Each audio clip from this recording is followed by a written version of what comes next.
ನಿಮ್ಮೆಲ್ಲರಿಗೆ already ಗೊತ್ತಿರೋ ಹಾಗೆ Iran ಮೇಲೆ ಅಮೆರಿಕ ದಾಳಿ ಮಾಡ್ತಿದೆ. ಆಕ್ಚುಲಿ ಅಮೆರಿಕ ಅಂಡ್ ಇರಾನ್ ನಡುವೆ ಈ ಸಿಚುಯೇಷನ್ ಯಾಕೆ ಬಂತು ಅಂಡ್ ಇವ್ರ ಮಧ್ಯೆ ಇಸ್ರಾಯೇಲ್ ಏನಕ್ಕೆ ಇನ್ವಾಲ್ವ್ ಆಗ್ತಿದೆ ಅಂತ ಈ ವಿಡಿಯೋದಲ್ಲಿ ಎಕ್ಸ್ಪ್ಲೇನ್ ಮಾಡ್ತೀನಿ. ಮೊದಲು ನಾವು ಅಮೆರಿಕ ಬಗ್ಗೆ ಮಾತಾಡೋದಾದ್ರೆ, ಡೊನಾಲ್ಡ್ ಟ್ರಂಪ್ ಗೆ ಇರಾನ್ ಇಂದ ಏನ್ ಬೇಕು, ಅವ್ರು ಇರಾನ್ ಮೇಲೆ ಏನಕ್ಕೆ ಅಟ್ಯಾಕ್ ಮಾಡ್ತಿದ್ದಾರೆ. ಟ್ರಂಪ್ ಒಬ್ಬ ಬಿಸ್ನೆಸ್ ಮ್ಯಾನ್ ಅಂಡ್ ಒಬ್ಬ ಗುಡ್ ನೆಗೋಷಿಯೇಟರ್ ಕೂಡ. ಅವರ ಫಾರಿನ್ ಪಾಲಿಸಿಲಿ ಒಂದು ಕಾನ್ಸೆಪ್ಟ್ ಇದೆ, ಅದನ್ನ ಸ್ಟ್ರಾಟಜಿಕ್ ಸಬ್ಮಿಷನ್ ಅಂತ ಕರೀತಾರೆ. ಅಂದ್ರೆ ಶತ್ರುವಿನ ಮುಂದೆ ದೊಡ್ಡ ಮಿಲಿಟರಿ ಆಯುಧನ ಇಟ್ಟು ಅದರಿಂದ ಎದುರಾಳಿ ದೇಶನ ಬೆದರಿಸಿ ಆ ದೇಶದ ಬಳಿ ಇರುವಂತ ಶಕ್ತಿನೆಲ್ಲ ಸಂಪೂರ್ಣವಾಗಿ ತೆಗೆದುಕೊಳ್ಳೋದು. ಟ್ರಂಪ್ ಇರಾನ್ ಜೊತೆ ಒಂದು ವೆರಿಫೈಡ್ ನ್ಯೂಕ್ಲಿಯರ್ ಪೀಸ್ ಅಗ್ರಿಮೆಂಟ್ ಮಾಡ್ಕೊಳ್ಳಕ್ಕೆ ಬಯಸ್ತಿದ್ರು. ಆಲ್ರೆಡಿ 2015ರಲ್ಲಿ USA ಅಂಡ್ ಇರಾನ್ ನಡುವೆ ನ್ಯೂಕ್ಲಿಯರ್ ಡೀಲ್ ನಡೆದಿತ್ತು. ಅದನ್ನೇ JCPOA joint comprehensive plan of action ಅಂತ ಕರೀತಾರೆ. 2015ರಲ್ಲಿ ಒಬಾಮಾ ಅಮೆರಿಕ ಪ್ರೆಸಿಡೆಂಟ್ ಆಗಿದ್ದಾಗ JCPOA ಸೈನ್ ಆಯ್ತು. ಈ ಡೀಲ್ ಪ್ರಕಾರ ಇರಾನ್ ತನ್ನ ಬಳಿ ಇರುವಂತ ನ್ಯೂಕ್ಲಿಯರ್ ಇನ್ಫ್ರಾಸ್ಟ್ರಕ್ಚರ್ 97% ವರೆಗೆ ಡಿಸ್ಮೆಂಟಲ್ ಮಾಡಿ ಲಾಕ್ ಮಾಡಬೇಕಿತ್ತು. ಹಾಗೆ international atomic energy agency inspectors Iran ನಲ್ಲಿರುವಂತಹ ಪ್ರತಿಯೊಂದು ಅಣು ಕೇಂದ್ರನ 24/7 ಪರಿಶೀಲಿಸೋಕೆ ಒಪ್ಕೊಳ್ಬೇಕಿತ್ತು. ಇದಕ್ಕೆ ಬದಲಾಗಿ ಅಮೆರಿಕ ಅಂಡ್ ಪ್ರಪಂಚದ ದೇಶಗಳು ಇರಾನ್ ಮೇಲೆ ಇರುವಂತಹ ಆರ್ಥಿಕ ಸ್ಯಾಂಕ್ಷನ್ ಗಳನ್ನ ತೆಗೆದಾಕ್ಬೇಕಿತ್ತು ಅಂಡ್ ಬಿಲಿಯನ್ಸ್ ಆಫ್ ಡಾಲರ್ಸ್ ಇರಾನ್ಗೆ ಮತ್ತೆ ಕೊಡಬೇಕಿತ್ತು.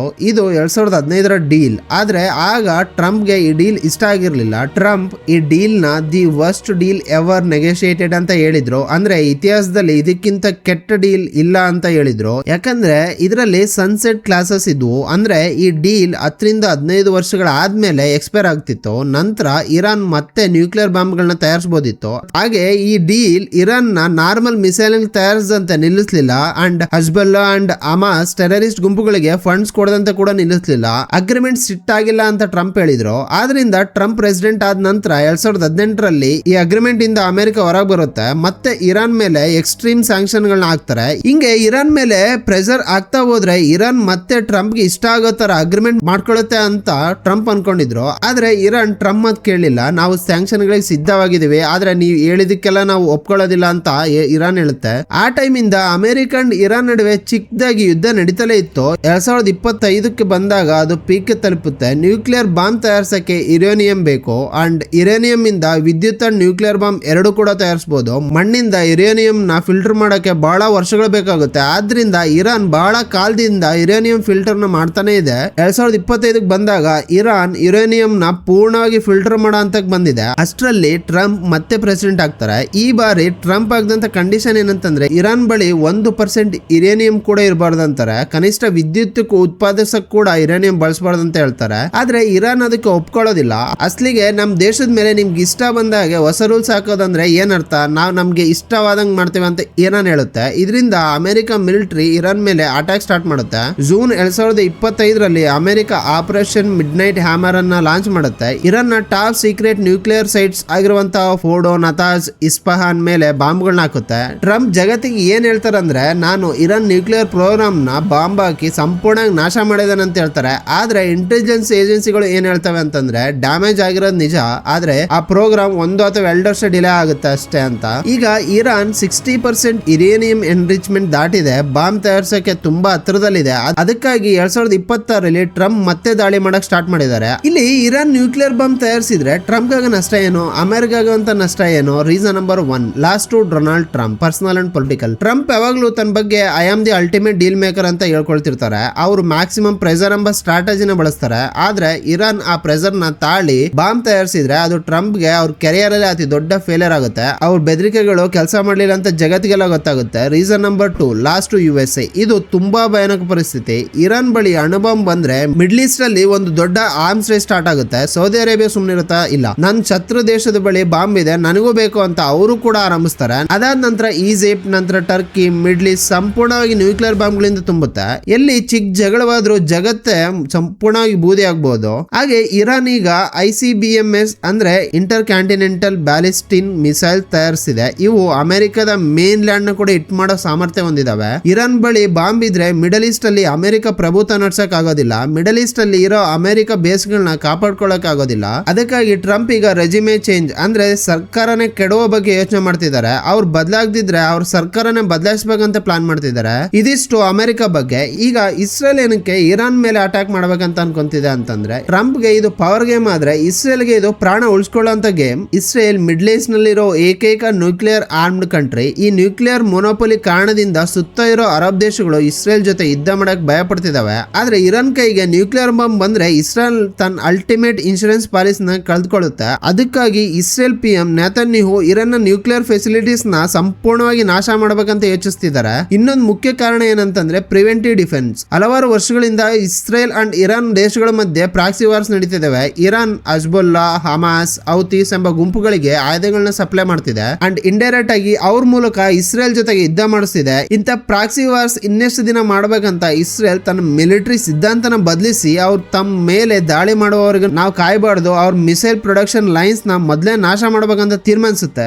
ಅದಕ್ಕಾಗಿ ಜೂನ್ 2025ರಲ್ಲಿ ಇಸ್ರೇಲ್ ಆಪರೇಷನ್ ರೈಸಿಂಗ್ ಲಯನ್ ಅನ್ನ ಲಾಂಚ್ ಮಾಡುತ್ತೆ. ಆದ್ರೆ ನೇತನ್ಯಾಹು ಅವರಿಗೆ ಇನ್ನೊಂದು ಇಡನ್ ಪೊಲಿಟಿಕಲ್ ಅಜೆಂಡಾ ಕೂಡ ಇರುತ್ತೆ. ಅವರು ತಮ್ಮ ದೇಶದಲ್ಲಿ ಬಹಳ ಪೊಲಿಟಿಕಲ್ ಪ್ರಾಬ್ಲಮ್ಸ್ ನ, ಕೋರ್ಟ್ ಕೇಸಸ್ ನ, ಪ್ರೊಟೆಸ್ಟ್ ಗಳನ್ನ ಫೇಸ್ ಮಾಡ್ತಿರ್ತಾರೆ. ನಾರ್ಮಲ್ ಆಗಿ ಏನಾಗುತ್ತೆ ಅಂದ್ರೆ ಒಂದು ದೊಡ್ಡ ಯುದ್ಧ ನಡೀತದೆ ಅಂದ್ರೆ ದೇಶದ ಎಲ್ಲಾ ಜನರು ಪ್ರೈಮ್ ಮಿನಿಸ್ಟರ್ ಇಂದ ನಿಂತ್ಕೊಳ್ಳುತ್ತೆ. ಡೊಮೆಸ್ಟಿಕ್ ಪೊಲಿಟಿಕ್ಸ್ ನಿಂದ ಜನರನ್ನ ಡಿವೈಡ್ ಮಾಡೋಕ್ಕೋಸ್ಕರ ಇದನ್ನ ಒಂದು ಟೂಲ್ ಆಗಿ ಬಳಸ್ಕೊಳ್ತಾರೆ. ಅಸ್ಲಿಗೆ ಇರಾನ್ಗೆ ನ್ಯೂಕ್ಲಿಯರ್ ಬಾಂಬ್ ಗಳು ಏನಕ್ಕೆ ಬೇಕು? ಇರಾನ್ ಅಂಡ್ ಇಸ್ರೇಲ್ ಮಧ್ಯೆ ಬಹಳ ಕಾಲದಿಂದ ವಾರ್ ನಡೀತಿದೆ.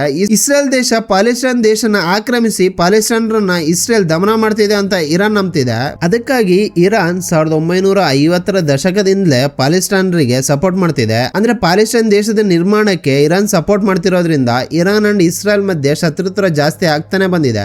ಇರಾನ್ಗೆ ಆಲ್ರೆಡಿ ಗೊತ್ತು ಅಮೆರಿಕ ಅಥವಾ ಇಸ್ರೇಲ್ ಜೊತೆಗೆ ಡೈರೆಕ್ಟ್ ಆಗಿ ಯುದ್ಧ ಮಾಡಿದ್ರೆ ತಮ್ಮ ದೇಶ ನಾಶ ಆಗುತ್ತಂತ. ಅದಕ್ಕಾಗಿ ಇರಾನ್ ಒಂದು ಮಾಸ್ಟರ್ ಪ್ಲಾನ್ ಮಾಡುತ್ತೆ. ಅದನ್ನ ಫಾರ್ವರ್ಡ್ ಡಿಫೆನ್ಸ್ ಅಥವಾ ರಿಂಗ್ ಆಫ್ ಫೈರ್ ಅಂತ ಕರೀತಾರೆ. ತಮ್ಮ ದೇಶದ ನೆಲದ ಮೇಲೆ ಯುದ್ಧ ಮಾಡದೆ ಇಸ್ರೇಲ್ ಸುತ್ತ ಪ್ರಾಕ್ಸಿ ಆರ್ಮೀಸ್ ನ ಸೃಷ್ಟಿ ಮಾಡುತ್ತೆ. ಅಜ್ಬುಲ್ಲಾ, ಹಮಾಸ್, ಹೌತೀಸ್ ಇವ್ರನ್ನೇ ಆಕ್ಸಿಸ್ ಆಫ್ ರೆಸಿಸ್ಟೆನ್ಸ್ ಅಂತ ಕರೀತಾರೆ. ಇವರಿಗೆ ವೆಪನ್ಸ್, ಟ್ರೈನಿಂಗ್, ಫಂಡ್ಸ್ ಎಲ್ಲವೂ ಕೂಡ ಇರಾನ್ ನಿಂದನೇ ಬರುತ್ತೆ. ಈ ಮೂರು ಗ್ರೂಪ್ಸ್ ಯಾರು ಅಂತ ನೋಡ್ತಾ ಹೋಗೋದಾದ್ರೆ ಗ್ರೂಪ್ ನಂಬರ್ 1 ಅಜ್ಬುಲ್ಲಾ. ಈ ಗ್ರೂಪ್ ಲೆಬನಾನ್ ದೇಶದಲ್ಲಿದೆ. ಲೆಬನಾನ್ ದೇಶದ ಕೆಲವು ಪ್ರದೇಶಗಳು ಅಜ್ಬುಲ್ಲಾ ಕೈನಲ್ಲಿದ್ದಾವೆ. ಉಳಿದ ಪ್ರದೇಶ ಲೆಬನಾನ್ ಸರ್ಕಾರದ ಕೈಯಲ್ಲಿದ್ದಾವೆ. ಲೆಬನಾನ್ ದೇಶವನ್ನೆಲ್ಲ ತಮ್ಮ ಕೈಗೆ ತರೋದಕ್ಕೋಸ್ಕರ ಅಜ್ಬುಲ್ಲಾ ಪ್ರಯತ್ನ ಮಾಡ್ತಿದೆ. ಅದಕ್ಕಾಗಿ ಈ ಗ್ರೂಪ್ಗೆ ಇರಾನ್ ಆಯುಧಗಳು ಅಂಡ್ ಹಣ ಸಪ್ಲೈ ಮಾಡ್ತಿದೆ.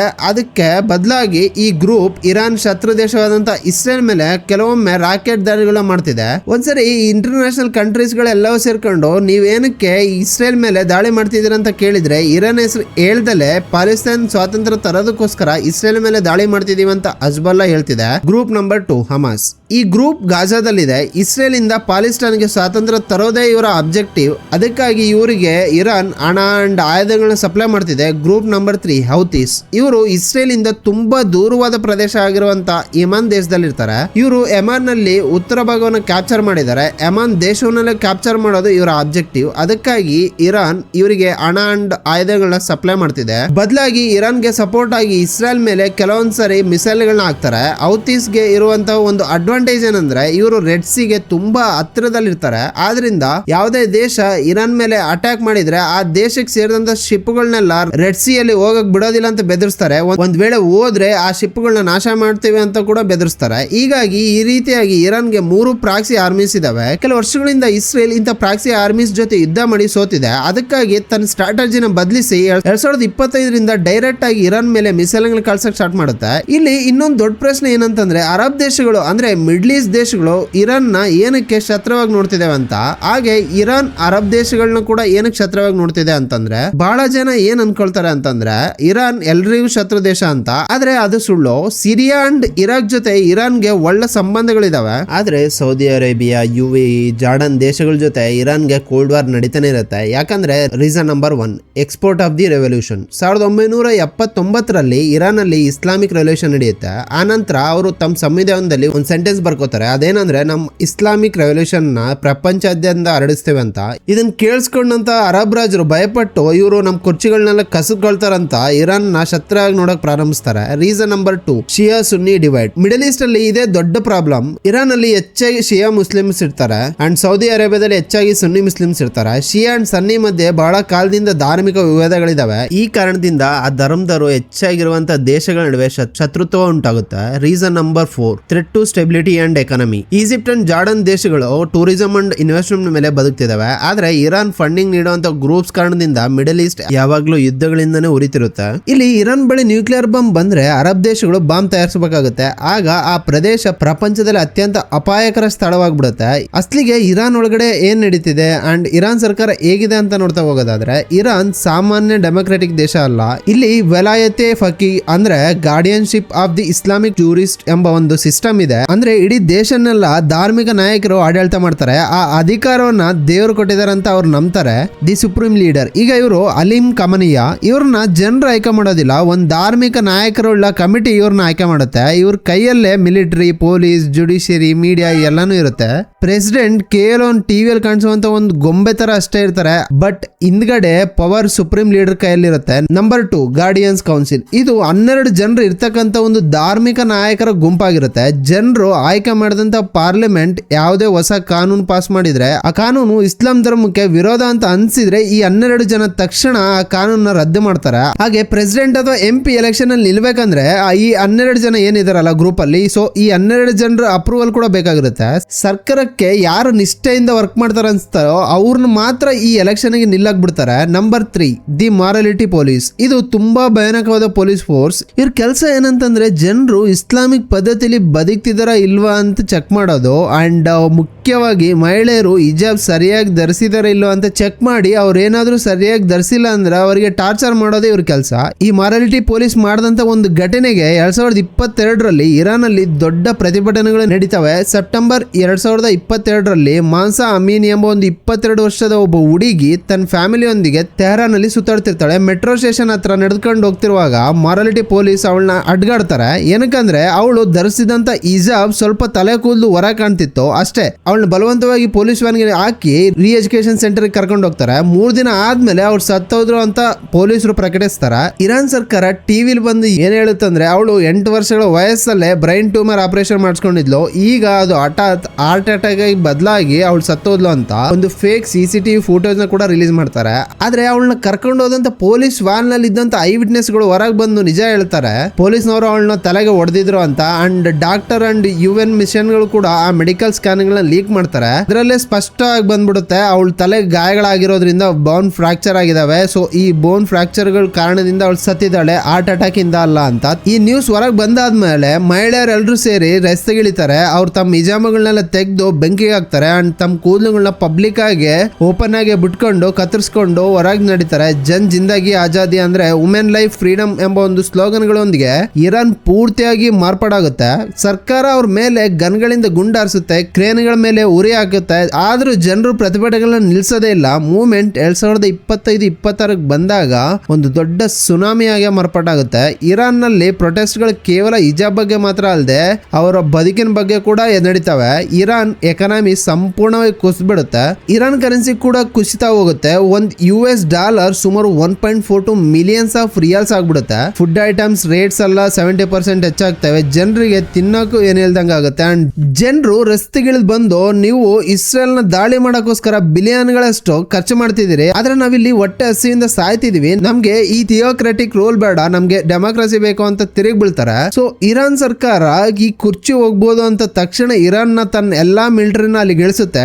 ಟ್ರಂಪ್ ಹೇಳಿದ ಲೆಕ್ಕಾಚಾರಗಳ ಪ್ರಕಾರ ಇತ್ತೀಚೆಗೆ ನಡೆದಂತ ಪ್ರೊಟೆಸ್ಟ್ ಗಳಲ್ಲಿ ಇರಾನ್ ಸರ್ಕಾರ ಸುಮಾರು 32,000 ಪ್ರೊಟೆಸ್ಟರ್ ಗಳನ್ನ ಕೊಂದಿದೆ. ಅಂಡ್ ಇಲ್ಲೇ ಡೊನಾಲ್ಡ್ ಟ್ರಂಪ್ ಈ ಪರಿಸ್ಥಿತಿನ ತನ್ನ ಅಡ್ವಾಂಟೇಜ್ ಆಗಿ ಬಳಸ್ಕೊಳ್ತಾರೆ. ಟ್ರಂಪ್ ಜಗತ್ತಿಗೆ ಏನ್ ಹೇಳಿದ್ರು ಅಂದ್ರೆ, ಇರಾನ್ ಸರ್ಕಾರ ತಮ್ಮದೇ ಜನರನ್ನು ಕೊಲ್ತಿದೆ, ನಾನು ಮಿಲಿಟರಿ ಸ್ಟ್ರೈಕ್ ಮಾಡೋದು ಕೇವಲ ನ್ಯೂಕ್ಲಿಯರ್ ಬಾಂಬ್ಗಳು ನಿಲ್ಸಕ್ ಮಾತ್ರ ಅಲ್ಲ, ಇರಾನ್ ಜನರನ್ನ ಈ ರಾಕ್ಷಸರ ಕೈಯಿಂದ ಕಾಪಾಡೋಕ್ ಕೂಡ ಅಂತ ಹೇಳ್ತಾರೆ. ಸೊ ಟ್ರಂಪ್ ಈ ತಂತ್ರವನ್ನು ಬಳಸಿ ರೆಜಿಮ್ ಚೇಂಜ್ ಪ್ಲಾನ್ ಮಾಡ್ತಿದ್ದಾರೆ. ಈಗ ಇರಾನ್ ನಲ್ಲಿರೋ ಲೀಡರ್ಗಳು ಸಿಗಾಕೊಂಡಿದ್ದಾರೆ. ಹೊರಗಿಂದ ಟ್ರಂಪ್ ಮಿಲಿಟರಿ ಬೆದರಿಕೆಗಳು ಒಂದಾದ್ರೆ ಆಕಾಶದಲ್ಲಿ ಇಸ್ರೇಲ್ F-35 ಫೈಟರ್ ಜೆಟ್ಸ್ ಒಳಗೆ ಸ್ವಂತ ಜನರು ಕೂಡ ತಿರುಗಿ ಬಿದ್ದಿದ್ದಾರೆ. ಇದನ್ನ ಡೈವರ್ಟ್ ಮಾಡೋಕ್ಕೋಸ್ಕರ ಇರಾನ್ ಲೀಡರ್ಗಳು ಏನ್ ಮಾಡ್ತಿದ್ದಾರೆ ಅಂದ್ರೆ ಡೆತ್ ಟು ಇಸ್ರೇಲ್ ಅಂತ ಒಂದು ದೊಡ್ಡದ ಘೋಷಣೆ ಮಾಡುತ್ತಾ ಈ ಯುದ್ಧದ ಹೆಸರಲ್ಲಿ ದೇಶನೆಲ್ಲ ಕಂಟ್ರೋಲ್ ಮಾಡಕ್ ಪ್ರಯತ್ನ ಮಾಡ್ತಿದ್ದಾರೆ. ಒಂದ್ ಕಡೆ ಟ್ರಂಪ್ ಹೊಸ ನ್ಯೂಕ್ಲಿಯರ್ ಡೀಲ್ ಗೋಸ್ಕರ ಇಡೀ ಸರ್ಕಾರನೇ ಬದಲಾಯಿಸಬೇಕಂತ ಪ್ರಯತ್ನ ಮಾಡ್ತಿದ್ದಾರೆ. ಇನ್ನೊಂದ್ ಕಡೆ ಇಸ್ರೇಲ್ ಇರಾನ್ ನ್ಯೂಕ್ಲಿಯರ್ ಬಾಂಬ್ ತಯಾರಿಸಿದ್ರೆ ನಮ್ಮ ದೇಶದ ಸರ್ವೈವಲ್ ಗೆ ಅಪಾಯ ಆಗುತ್ತೆ ಅಂತ ಪ್ರಿವೆಂಟಿವ್ ಸ್ಟ್ರೈಕ್ ಗಳ ಮೂಲಕ ಯುದ್ಧನ ಸ್ಟಾರ್ಟ್ ಮಾಡಿದ್ದಾರೆ. ಅವ್ರ ಸುತ್ತ ತಮ್ಮ ಮಾಸ್ಟರ್ ಇರಾನ್ ನ ಕಾಪಾಡೋಕೋಸ್ಕರ ಅಜ್ಮುಲ್ಲಾ, ಹಮಾಸ್, ಹೌತೀಸ್ ಕೂಡ ಇದ್ದಾರೆ. ಇವ್ರ ನಡುವೆ ಇರಾನ್ ಆರ್ಥಿಕವಾಗಿ ಕುಸಿದು ಜನರು ತಿರುಗಿ ಬಿದ್ದಾಗ ಇದ್ದಾಗ ತಮ್ಮ ಅಸ್ತಿತ್ವನೇ ಕಾಪಾಡೋಕ್ಕೋಸ್ಕರ ನ್ಯೂಕ್ಲಿಯರ್ ಬಾಂಬ್ನೇ ಒಂದು ಆಯುಧ ಅಂತ ನಂಬ್ತಿದೆ. ಈ ಜಿಯೋ ಪಾಲಿಟಿಕ್ಸ್ ಅಲ್ಲಿ ಒಳ್ಳೆಯರು ಕೆಟ್ಟರಂತ ಏನೂ ಇಲ್ಲ. ಪ್ರತಿ ದೇಶ ತಮ್ಮ ಬದುಕಿಗೋಸ್ಕರ ತಮ್ಮ ಐಡಿಯಾಲಜಿಗೋಸ್ಕರ ಯುದ್ಧ ಮಾಡ್ತದೆ. ಮಿಡಲ್ ಈಸ್ಟ್ ಅಲ್ಲಿ ಒಂದ್ ಸಣ್ಣ ತಪ್ಪಾದ್ರೂ ಇಡೀ ಮಿಡಲ್ ಈಸ್ಟ್ ಪೂರ್ತಿ ಬೆಂಕಿಲ್ ಸುಟ್ಟೋಗುತ್ತೆ. ಈ ಸಿಚುಯೇಷನ್ ಬಗ್ಗೆ ನಿಮ್ಗೆ ಏನ್ ಅನ್ಸುತ್ತೆ? ಈ ಯುದ್ಧದಲ್ಲಿ ಯಾರು ತಪ್ಪು ಯಾರು ಸರಿ ಅಂತ ನೀವು ಕಮೆಂಟ್ ಮಾಡಿ ತಿಳಿಸಿ. And will meet you in next video. Thank you.